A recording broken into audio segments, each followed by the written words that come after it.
Texas coming away with a 26-16 victory Saturday against Iowa State in Ames. Well, there's positives, there's negatives to every game. As always, though, we start with the positives. Positive number one, play calling. Offensively and defensively, Texas's play calling was truly wonderful Saturday in Ames. Now, this great play calling really is encapsulated in one play. It was in around the third quarter. Texas was at Iowa State's 20-yard line. They had a 3rd and 1, and they are driving down the field. Everyone in the stadium, and myself included, thought Texas was just going to pound it ahead, get the first down, and keep the drive going. Well, Sarkisian calls a play-action pass instead, and Ewers hits Jordan Whittington for the touchdown pass. Just a wonderful example of how good Texas's play calling was in Ames. Another example is just looking at the third down efficiency for the Longhorns. In this game against the Cyclones, Texas had a near 40% third down efficiency rate, and that is a vast improvement on what we've seen from previous weeks. Defensively, the play calling was just as good. There was a lot of pressure, constant pressure on Iowa State from Texas's defensive line. And credit goes to Pete Kwiatkowski for some outstanding play calling. Positive number 2, C.J. Baxter. What a game this young man had. 20 rushes for 117 yards. Baxter was putting a hurting on Iowa State each and every play. He earned every single one of those 117 yards of rushing. And it was truly an impressive performance from the true freshman. I think Texas fans can breathe a sigh of relief because C.J. Baxter is the real deal. Positive number 3, the line play for both the offensive and defensive lines. Texas had outstanding line play all game.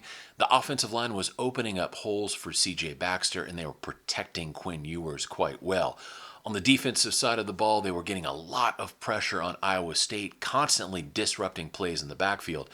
And probably most notably on the extra point attempt by Iowa State, T'Vondre Sweat blocks the kick.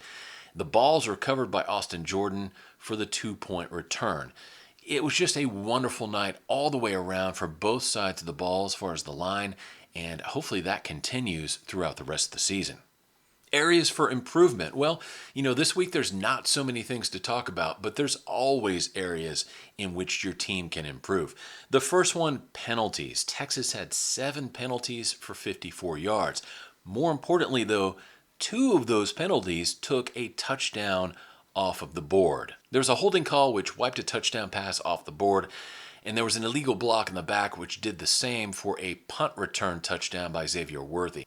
So certainly penalties, something that needs to be addressed this week in practice, and I know it will be. Another issue, turnovers. Texas only had 1 turnover during the course of the game, but it was costly. Xavier Worthy fumbling on a punt return. Not an extremely big deal. I think that's just basic ball security, and that can be addressed in practice this week, but it's certainly something to mention. Number 3, slants. I noticed that UT's opponents are really taking advantage of those short slant passes.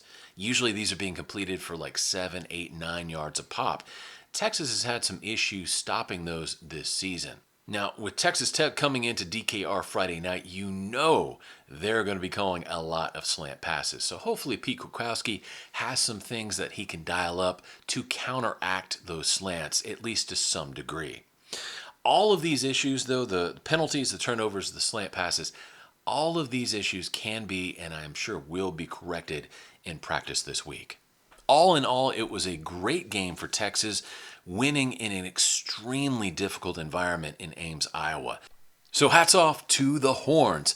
Now we got one more game in the regular season, Friday night at Darrell K. Royal Stadium. Texas Tech comes to town. Talking about a highly motivated team, the Red Raiders really want to knock off the Longhorns because this is probably going to be the last time those two teams play for quite a while. So the Longhorns need to be prepared for that. And more importantly, they need to stay hungry because everything they want to accomplish is right there for the taking. Now, very soon I'll be back to talk about this game Friday night in Austin, as well as the entire slate of rivalry week games. So until then, I say God bless you, hook 'em horns, and I'll talk to you later. Bye.